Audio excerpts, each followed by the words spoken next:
Hello everyone, welcome to our Let's Play series of Colony Ship. This is Colonel RPG as usual, and I'm very happy that you're chose to join me today as I mess around with some things. I have realized, I messed around with this thing that we were messing around with last episode.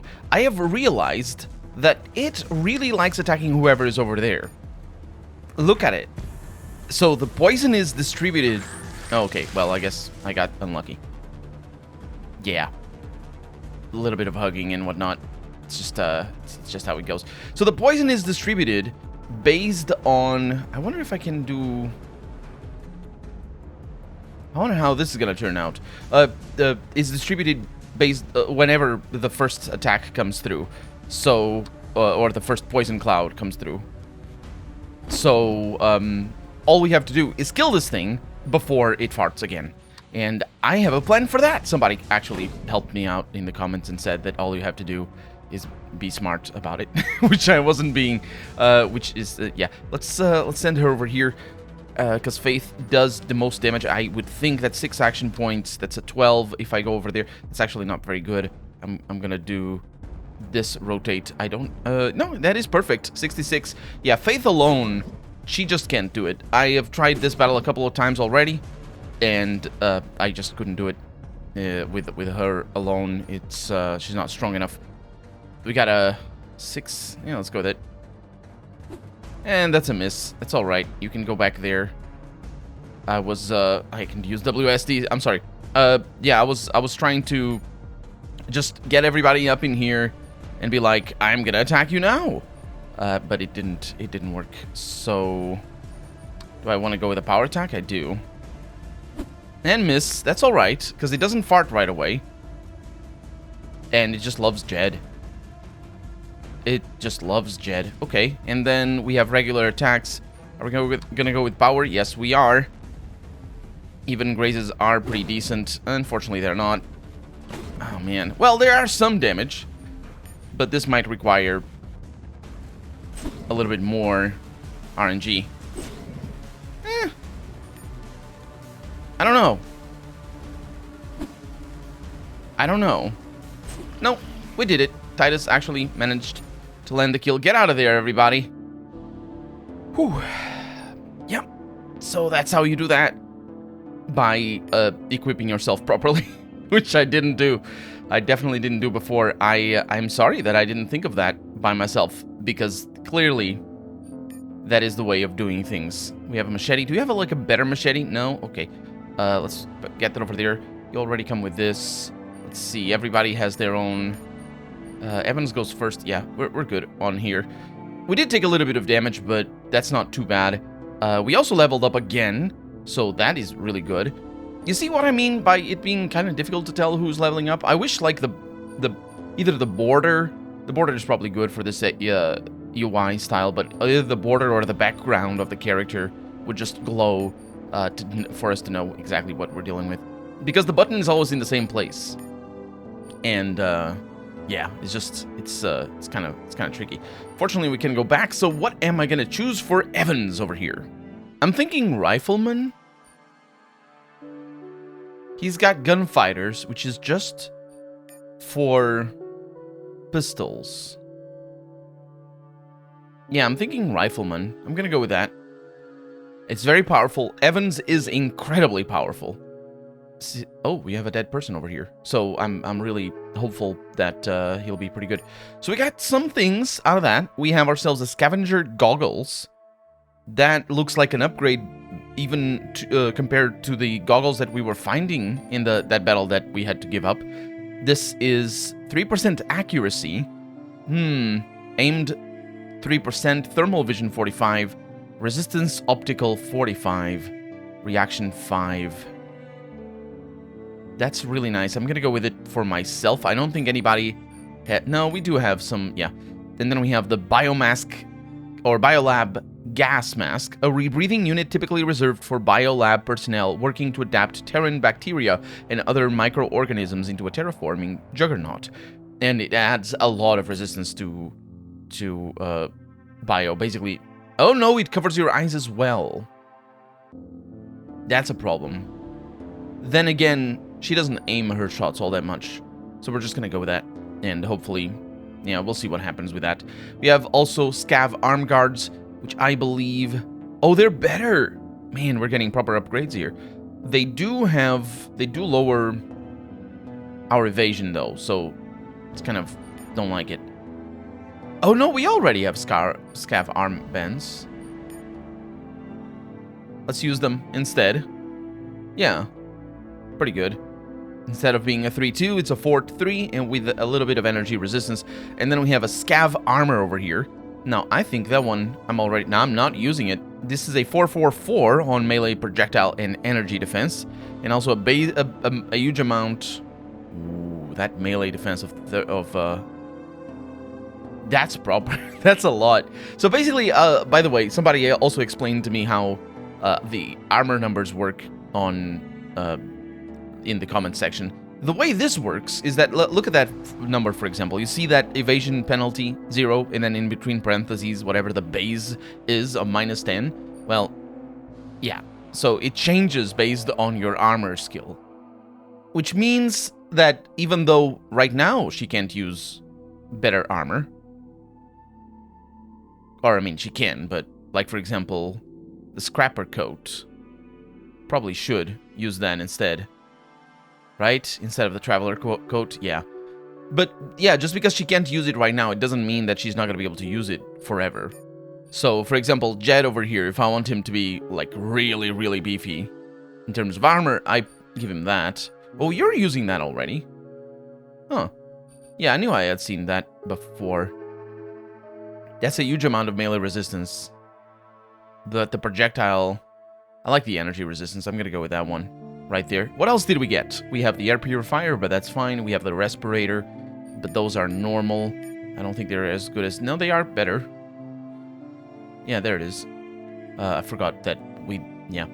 We upgraded that in that episode where we died. Let me also get you that, just in case you need 2 of those, even though I don't want to use 2 of those. But we'll see. So, success. We have looted things, and we're gonna continue. Did we take too much damage?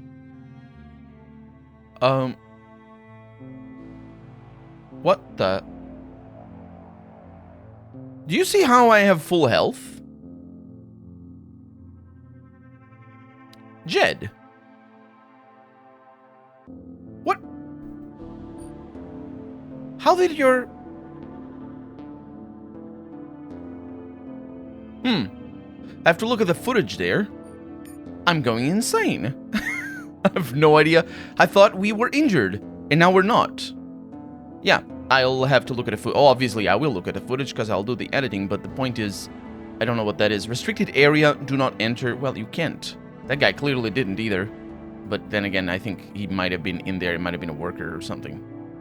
Let's just do something here that I would think it wouldn't work, which is clicking on this, and nothing works. So, yeah. Just in case there's an interaction, because sometimes the buttons don't show up. So, we're going back over there? I think so. Yep. Let's go back over here, because we have been here already. Or have we? No, we have not. No, we have not. There's a dead person here. And we find ourselves a pepper box, which is a multi-barrel pistol, and a smoke grenade, which is called a smoke, which I find funny. There's actually... We have 2 smokes. Okay, that's good enough. What is this? Fashioned from a discarded hydraulic cylinder, this weapon calls to mind the ancient, quote, pepper box, unquote, pistol, at least in appearance. With almost 0 muzzle velocity, you'll be wearing most of the blood it spills. That means that effective range is really short, which it is. That's pretty awesome. So maybe that's better. Yeah, that's better for you. Let's just reload here. Does it use 9mm? Yes, it does. So the damage output is tremendous. But the effective range sucks. It is bad. It's not, it's not the worst thing. This effective range is actually really good, this Springer, which is something I failed to consider. And this effective range sucks as well. So I think the Bulldog is just better than this. Even though it does a little bit less damage. Yeah, it's kind of interesting that It works. I like that it works like that. Basically, the more effective range, the less damage it does, and vice versa. And it doesn't necessarily, I mean, it's kind of related to how weapons work in a tiny way, you know, because of, well, shotguns work anyway, but not really how it works at all, because, you know, if you have more effective range, then it means more travel velocity, and you do have to worry about, you know, type of ammo. Ooh, there's an elevator over here. Oh, is this how we get upstairs? Yeah, but so it's kind of inverted from reality, but it works well in this sort of games, because obviously ranges are so unrealistic, and they're tailor-made for turn-based combat, and that's good. That's real good. A high-tech network of CEA globes, controlled environment agriculture. Each globe is designed to act as a contained microbiome, simulating countless combinations of nutrients, acidity, and alkalinity in the soil, temperature, and fungi. Plants require fungi in the soil to survive, so developing fungal strains that would flourish under alien conditions was equally important as cultivating hardy plants. The plants within are long dead, but one of the compartments in the base of the unit contains an unexpected prize, a rusty Doomsayer shotgun. Really? Who put it there? Also, Rusty Doomsayer is the literal name of the shotgun. It isn't just like a rusty type of Doomsayer, although there probably is an actual Doomsayer. This thing is incredible. It is... it's not as good as our Double Trouble in terms of damage output, but it is an upgrade over the Street Sweeper, I think. Even effective... oh no, it is incredible, actually. It is unbelievable. Look at the effective range on that thing. It's 6. Accuracy 5%. So it is... yeah. It's basically... let me compare. Can I compare it? How do I... Street Sweeper, Double Trouble... yeah, I need to switch it like that, which is fine enough. So let's see. The damage output is worse, or better, I suppose. Everything is better. Ammo, capacity, everything is just flat out. It's just an upgrade. Just what it is. I mean, this thing is powerful. The Street Sweeper, I'm really glad that I bought it, but 750 versus 150. Yeah, I get a couple of very nice shotguns here for Evan, for Jed. Jedediah. I like the name, Jedediah. It has a flow. It's a lot of D's, but still, it's an auto shotgun is what it is. Anyway, let's go in here and see what this is all about. The power's out, and so is the elevator. Someone had tried to revive it with a portable generator, but clearly given up. The generator still has some juice left, so the control board is probably dead. It's a long climb to the top, so maybe it's best to check that board first, just to be sure. Yeah, we have a rope. And we don't have strength, unfortunately, but I might be able to do something about that. Let's check the control board first. The control board is missing a bunch of safety modules: remote monitoring, acceleration, load compensation, vibration dampening, and electromagnetic shielding. Anti-EM modules, in particular, fetch a good price, and everything of value here has been stripped. So my let's leave it alone. I can't ask... it's you, right? You're the electronics girl, right? Yeah. Can't ask her to do this. I can't. Override the safety protocols. You fiddle around with it for a while, but get nowhere. You gotta be kidding me. Why can't I do that? Did I not...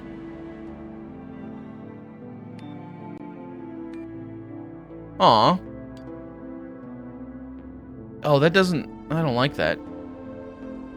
Well, there might be a game balancing issue here of, I don't know, maybe it is, it's a matter of, I don't like it. I wish, I mean, before we could ask her to help us out with that, but now we can't.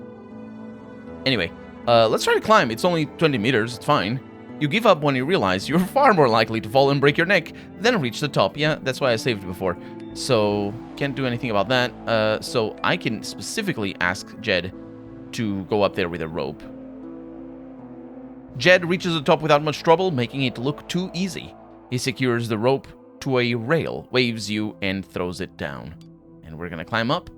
It's not an easy climb, but you manage to defy the call of artificial gravity and make it to the top. You untie the rope and put it in your back. It's too valuable an item, after all. And we're gonna explore. I think that means basically what it means is that I shouldn't give these skills to my companions. I should have them all for myself. I don't know. Well, it might be an oversight. It might be the game being like, I forgot that you could have faith. It could be that, but maybe it isn't. Maybe it's on purpose, and I'm afraid it is. Safety glasses required. Safety glasses are a completely different thing. So we made it up here. Did we actually use the rope? Yep. Well, we didn't use the rope, but we did, but we didn't use it up. And we have ourselves a puck. It's a training token, a pre-mutiny token authorizing basic training for a new maintenance worker. And loot all. And that is great. Level ups, basically, as far as I can tell. I wonder, though, if it is. I wonder how it works.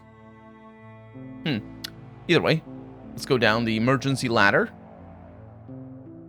And see where there's a terminal over there. There's no enemies so far, which is a great, great thing. Although, well, we also... Let me look at my skills right now. So I leveled up a little bit of bladed. My SMG is at 3. My rifle is at 2 over here with a lot of pistol. And a shotgun at 4 for Jed. And armor is almost at 5. That is incredible. Jed just takes all the damage. My armor is not too shabby either at 3. Almost 4. Unfortunately, evasion here is not happening too much for Faith. I'm happy with where things are going, but I just wish we could have a little bit more stuff. Let's examine the terminal right now. The terminal status screen reads like a wartime death register. Almost everything is flagged a hopeless red, meaning offline and non-functional. The few items in dubious yellow have a long road between them and systems ready green. But one option catches your attention. The terminal can send the currently docked unit to what's left of Tower 3. You could hitch a comfortable ride to your destination instead of risking your health on the Ramshackle walkways. I don't think I will be able to do that. Let's leave it alone. And that is computers. I thought I had computers. No, it's biotech. Nobody has computers. No. Well, Faith does. But again, we can't do it with her. So, let's see what this is. You gain experience and a module that can be used elsewhere. So Titus gained experience in electronics. This is what I'm talking about. I think that I'm not going to do it, though. We're committed now. I think the game is, you know, making a point to let us know that we should be the one training, not our companions. But there it is. Faith gained the learning points in electronics. She can't use that. Or maybe it's because she doesn't have the points. Oh, that could be it. Let's see. So what exactly did I get? I gained a... It says... let me reload. Titus gained... No, a module. You gain a module? That can be used elsewhere. Well... Sure. Maybe. I'm not fully aware of exactly what's going on. The thing... What I was going to say is... that the reason maybe why I can't ask her specifically is because she doesn't actually meet the intended target. She doesn't have computers 3 or she doesn't have electronics 3. So maybe only I can do the yellow checks and my companions will be able to do them if they are green. So let's oddly enough the terminal refuses to cooperate. Can't do that. We're gonna have to risk our lives. It's fine. Multiple solutions to the same problem is what this game is all about. And also about all the trouble that you end up getting yourself into because of the multiple solutions that you chose. Can I go up there? No. Is it through here? I don't know. Ramshackle walkways. Yeah, I want the walkways. Let's go up here. The module might have something to do with what is going on. I doubt it. There's the thing over there. Oh, these are the walkways. Right. Yeah, they're ramshackle, but, you know, that's fine. It's all good. It's not going to break or anything. It is going to break. Actually, it's already broken. The walkway that once connected the towers now hangs awkwardly off-kilter. Also, a small section of decking is missing. It's not a long jump, but it is a really, really long fall. Yep, it's a dexterity jump. Let's do it. I have 8. That should be easy. You land harder than expected, and the walkway judders and sways like a living thing, as if determined to throw you off. But you quickly find your feet, right before one of the support cables snaps with a harsh metallic twang. A little while later, your heart seems to realize you're actually going to live and starts beating again. Fortunately, the rest of the cables hold, for now. And Jed follows us. Actually, Jed stays behind and everybody else follows us. Yeah. Jed stays behind. Jed. Dude. There's frogs in here. He's actually gone. Oh no. I don't know what's gonna happen here. I mean, I do. We're gonna fight. Oh, it's a creeper, actually. No, the creeper's not here. The creeper's down below. There are frogs here, but they're not. They're also down below. Keep clear. Examine the machine. Let's see what this is. Except for the grime and corrosion, this bioreactor seems to be in good condition. A strange translucent worm slithers out from one of the plastic tubes, leaving a trail of glowing sludge behind. And you revise your estimation to poor. Let's strip it for parts then. You don't know much about bioreactors, but you know salvage work. Precision parts are always in demand, so you carefully remove every impeller, agitator, and valve that you can find. The stir motor is dead, but 2 sensors are still clinging to life, which is more than you hoped for. And I'm gonna take the parts and leave, I suppose. We got ourselves a bioreactor parts. Just 1 bioreactor parts. And that's quest item. Isn't that what Carlos needs? Or who was it? Was it the guy? Was it? It was Carlos, right? Scavenger, yeah. Oh, well, I guess it says right there. Return to Carlos, so absolutely what Carlos needs. We got a maintenance crate over here with a rope. It's kind of interesting that the rope is over here. There might be another way. Oh, wait a minute. This is the stalactite one. Right. Let's see what this shaft is. An express way down. A rope would come in handy here. Oh, let's not mess with that right now, because there's this thing. And I don't know where it leads. It leads to a new area, but not one with enemies. I don't think. This looks great. This looks real good. This looks like also like the other cell, which makes sense. Or the other tower, I suppose. Makes sense because I don't think I can go anywhere from here, though. Yeah, that could be something. Makes sense because, it's like a spaceship. And things are made copies of each other, so it's easier to maintain and scavenge and all that, salvage stuff from one place to another. Modularity is very important, is all I'm saying. And now we can secure the rope and slide down.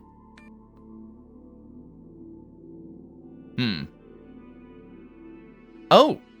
Jed is back. Hey, Jed. Welcome back. The frogs that I was talking about, they're dead. I just didn't realize that I was talking precisely about the ones that we had killed.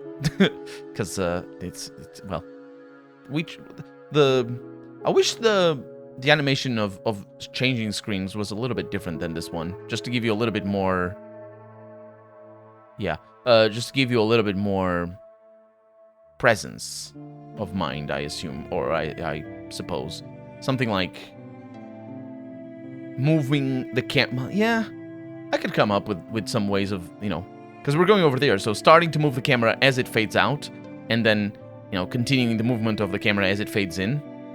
You don't need... Yeah, I think that could work, even a little bit, if we were talking about loading times. We could just keep the black screen a little bit longer than it is, because effectively right now there's no black screen. It's immediate. It's the thing. Hey, Gideon. What's up? I need to go up. Do you have the module? Asks Gideon, not wasting any time on pleasantries. I'm still working on it. Are you? Wait, wasn't your boss upstairs? Or is Carlos the one...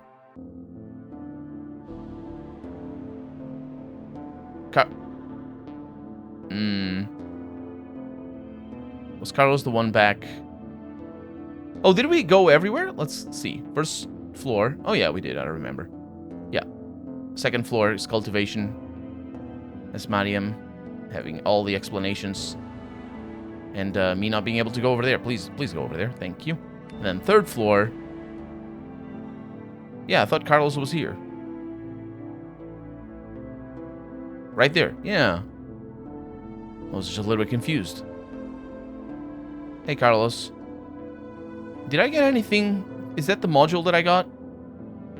Except the waiver. So we...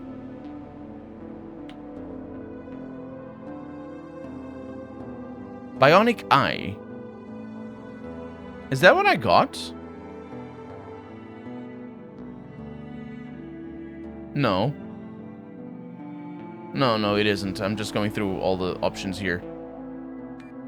Yeah. It might be this thing, but I'll have to figure out what the module is. Hey, Carlos. Carlos gestures, inviting you to speak. So the squatters left, and the tower is yours. We're in your debt, says Carlos, relieved. Here, take this. He gives you an old plasma cartridge. Its charge indicator glowing weakly. Enough juice for 4 shots, maybe 5, if you're lucky. Is there anything else I can do? Short of helping us clear the way into the habitat? Not much, smiles Carlos. What do you mean? Hydroponics is sitting between the pit and the habitat. Since only the first zone is habitable, we're locked in here and have no choice but to sell all our algae to the pit. They know it and pay us 1/3 of what we can get for it on the habitat. Oh. And why can't you take your algae into the habitat? We'd have to pay the keepers, and that would reduce the profit to nothing. The keepers. Yeah, don't tell me you've never heard of the habitat. Carlos looks at you quizzically, then shrugs and continues. They call themselves Thy Brother's Keepers. Made a name for themselves doing escort runs, and set up a shop in the factory. You don't have to pay them, but you won't last long on your own. The factory's steaming with raiders, and they're getting bolder by the minute. Even the keepers are struggling to keep them at bay. How can we open the passage to the habitat, then? The impossible, sighs Carlos. We need to decontaminate the red zone, but without the right gear, we can't even enter it. We need hazmat rebreathers, but the only place to get them is the mutant town. They hold them sacred, but maybe you could convince them to part with a couple of masks? And then we have the keepers to consider. If we open a new road into the habitat, we'll put the keepers out of business. They won't take it well. My people aren't fighters, so if it comes to war... Maybe we can make a deal with the keepers? What are you talking about? Well, you said it yourself. Your people aren't fighters. The keepers are. If you open a new passage into the habitat, everyone will want to take it from you. The keepers, the Brotherhood, the protectors, hell, even the pit. One way or another, you'll need a small army to protect what you have. Why fight the keepers and everyone else if the keepers can fight for you? And what's to stop the keepers from turning on us? Nah, it's too risky. Never mind then. I got the bioreactor parts. Excellent. We'll be back in business in no time. Here's the algae from our reserves and a little extra for the job well done. He gives you a metal container with the algae and a gas mask. So I got the algae for free. That's nice. And also the gas mask, which is less nice. I'm not as big of a fan of that one. Mostly because... Ooh, I wonder if I can use that. Wow, that's nice. You can use the gas mask and wow, that's real nice. Because basically the eyes get blocked by 2 things now. Not only by the battle bowler helmet, but also by the gas mask. That's great. That is great. Using everything to my advantage then. I assume, yeah, it just doesn't work like that. Where's the box? Oh, he gave me the cell, yeah. Actually, it gives me 5 cells. No, didn't I have some? Or was it in that wasted fight that we found these things? I don't know. But, Carlos gestures, inviting you to speak, but I can't say anything. Because, well, the mission is done. So now we go back. Fully replenished in terms of health. How exactly does that work, this leave area? Oh, it's just access to the map. Well, we could go and check out the armory for a little bit. With row after row of gutted depots, the armory stretches before you as a shell of what it once was. The mutineers hit it fast and hard, overrunning the surprised security forces and stripping it of supplies. Weapons and armor meant for the future colony flooded the ship, turning the mutiny into a full-fledged war. The ship authority held its own in the end, keeping control of the lower decks, but at a great cost that went far beyond the Armory's lost supplies. And we're gonna explore next episode, because we're out of time for the day. So for right now, I'm Colonel RPG, and this has been Colony Ship. I really hope you've enjoyed it, and if you did, go ahead and leave a comment, like the video, but above all, thank you so much for watching, and I hope I'll see you next episode. Bye-bye.